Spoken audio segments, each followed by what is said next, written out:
Nadie lo veía venir, pero Agustín Lozano se volvió a elegir como presidente de la Federación Peruana de Fútbol. Aunque lo correcto sería decir que lo eligieron, pero para que eso ocurra tendría que haber tenido al menos un oponente, un contrincante en la elección. Pero para los que no lo sepan, en la elección para nuevo presidente de la Federación Peruana, Agustín Lozano fue el único candidato. Su lista era la única presentada y aceptada para participar. ¡Ay, qué fácil! Vamos, que no le envidia nada a los países más extraños de Sudamérica. Una elección demasiado fácil de ganar para él, no tenía que hacer ningún esfuerzo. Y es por eso que ahora lo tenemos elegido de manera oficial como presidente hasta el año 2030. Hace algunos días sacamos un video hablando de quiénes eran los responsables de lo que está pasando con el fútbol peruano, en la selección, en la liga, con el arbitraje y vamos, con todo. Y mucha gente en los comentarios decía que Lozano era el principal culpable de lo que pasa. Y ahora que se ha reelegido hasta el año 2030, pues la gente se ha quedado totalmente decepcionada y sobre todo triste. Porque una elección siempre es vista como un momento para intentar hacer un cambio, para ver si aparece una nueva voz que quiera salvar el fútbol peruano. Pero si Lozano es el único que participa, no hay nada que hacer. Siguiendo los pasos que tenía antes Manuel Burga, está consiguiendo quedarse en el poder todo el tiempo posible. Pero no se preocupen, esta es la última vez que se va a reelegir, siempre y cuando no se cambien las bases o las reglas. ¿Usted está dispuesto a entregar el poder después de 5 años? Claro que estoy dispuesto a entregarlo, no solamente después de 5 años, yo he dicho que incluso antes. Si por ejemplo yo a los 2 años resulta que soy un fiasco, o cometo un delito, un hecho de corrupción o algo que justifique mi salida del poder antes de los 5 años, yo estaría dispuesto a hacerlo. Ya que un presidente solamente puede elegirse como máximo 2 veces seguidas. El siguiente sí o sí tendrá que ser otro, pero para eso tendremos que esperar hasta el año 2030. Ahora, en medio de todo esto, la gente se pregunta, ¿esto significa, Alex, que el fútbol peruano está condenado? ¿No hay nada que hacer hasta 2030? ¿Seguiremos siendo los mismos mediocres de siempre con la selección y con la liga? Y la verdad es que puede ser un poco así, pero la real pregunta para mí sería, ¿de verdad existe alguien que pueda cambiar esto, que le hubiera podido ganar la elección a Lozano? Y las voces que podríamos llamar la oposición para intentar cambiar esta situación no son muy fuertes. ¿Qué se tendría que hacer para poder evitar que esto suceda? Pero antes, y si no es muy fútbol peruano, si tuviéramos una dirigencia mucho más parecida a la de países más desarrollados, con gente profesional. Y la primera respuesta es que si eso fuera así, entonces no sería fútbol peruano. Si tuviéramos una buena dirigencia, seguramente se utilizaría el dinero en las divisiones menores, en mejorar la liga, mejorar infraestructuras, mejores profesionales, y no se gastaría en otras cosas un tanto tontas, como pagarles sobresueldos a entrenadores extranjeros, o gastar dinero, millones, en aviones charter de primer nivel para viajar a otros países para un amistoso. Los gastos claramente serían diferentes, pero esto aseguraría que el fútbol peruano sería mejor. Si tuviéramos una dirigencia como la de un país que triunfa en el fútbol, como por ejemplo Argentina o la actual Federación de Ecuador, que han conseguido muy buenos resultados en los últimos años, seguramente el precio de las entradas para ver a los equipos sería mucho menor. No sé si lo sabían, pero el fútbol peruano, o más bien dicho la selección peruana, cobra de las entradas más caras a nivel Sudamérica para ver jugar al equipo en el estadio. Y esto lo sé de primera mano, ya que cuando nosotros hacíamos los viajes para ver partidos de Perú, ya sea en Chile, Uruguay o Colombia, siempre los precios de las entradas en esos países eran más baratos que los nuestros. Si tuviéramos una dirigencia que se preocupe un poco más por los hinchas, no subirían tanto los precios. Dejarían que más gente llegue al estadio y así no habría tanta queja.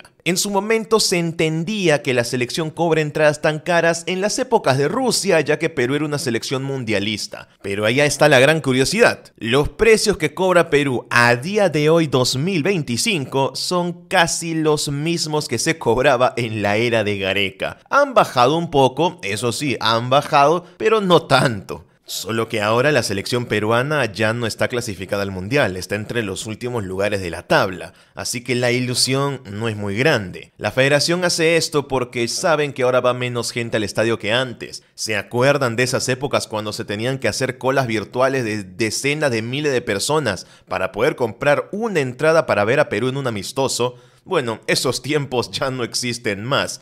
Ahora conseguir entradas para ver a la selección es lo más fácil del mundo, siempre y cuando tengas el dinero para pagarlas. Sin contar, obvio, a los revendedores que siempre están ahí atentos para llevarse 20 entradas cada uno y revenderlas a mucho más caro a los hinchas comunes. El precio de las entradas no sería un problema si tuviéramos un mejor manejo, pero ¿qué pasaría con la inversión, con las divisiones menores? Lozano no se ha preocupado por eso en casi todo el tiempo que fue presidente. Recién en el último año o año y medio le dio más importancia a las divisiones menores con el plan que tenía Chemo del Solar, pero ahora que Chemo del Solar se fue de la federación, no sé qué pasará con ese plan centenario que se estaba trabajando para intentar hacer que los jugadores más jóvenes del interior del país tengan una oportunidad de jugar. Tal vez se les estará dejando de lado o tal vez ahora se centrará más en futbolistas del extranjero. Si hay algo que sí tenía a su favor Chemo era que él de verdad se estaba preocupando por los chicos del interior, de provincia, de Ayacucho, de Apurímac, de Cusco, de Arequipa y demás lugares. Quería verlos jugar para ver al menos lo que podían aportar y que no se pierdan en el camino. No sabemos si eso seguirá, si continuaremos con esa política de jugar con jóvenes promesas del interior del país, o si ahora nos centraremos más en los que vienen de afuera. Lozano nunca se preocupó demasiado por eso. Recién ahora que estamos entrando en su último gobierno en la presidencia de la federación,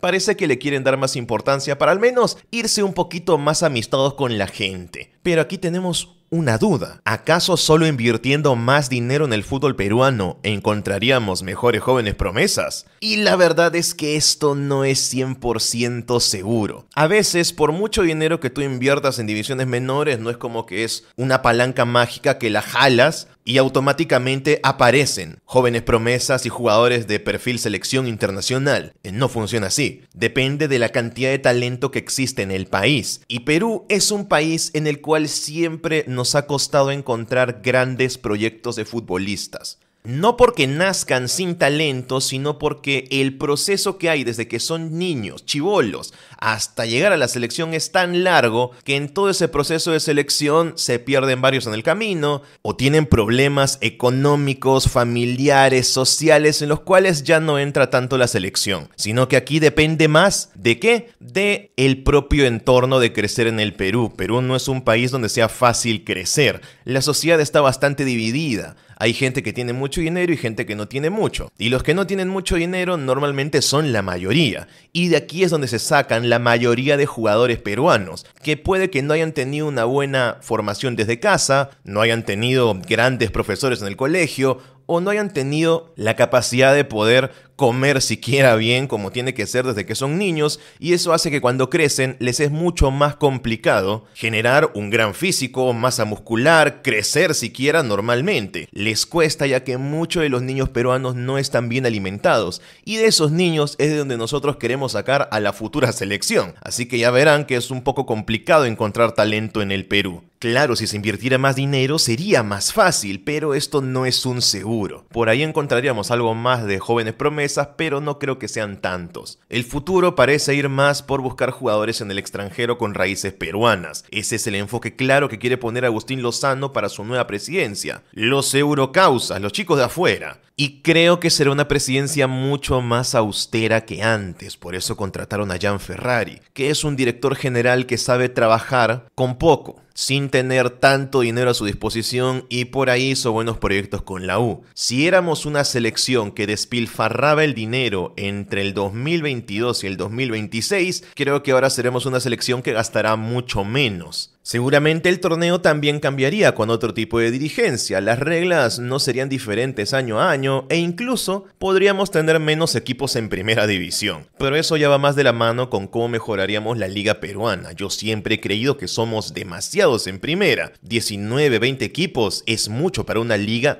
tan poco competitiva como la peruana. Tendríamos que intentar ir más por el camino que tienen otras ligas como la ecuatoriana, la paraguaya, etc., que no llegan hasta los 20 equipos, pero siempre tienen algo menos que eso. Como quien dice, mejor calidad que cantidad. Además de que tendría que regresar aquella regla que fue hecha a un lado de la bolsa de minutos para los jóvenes. Sin esa regla, ahora vemos como muchos equipos ni siquiera le dan oportunidades a sus canteras cuando tranquilamente pueden tener grandes jugadores ahí, buenos proyectos, pero como no están obligados, y literal en el fútbol peruano tienes que obligar a los clubes a jugar con sus canteras, es muy complicado que vayan a destacar. Así funcionan las cosas por ahora. Ahora que Lozano se reelija hasta 2030, veremos si hace algún cambio o si estaremos condenados a seguir con lo mismo de siempre 4 años más.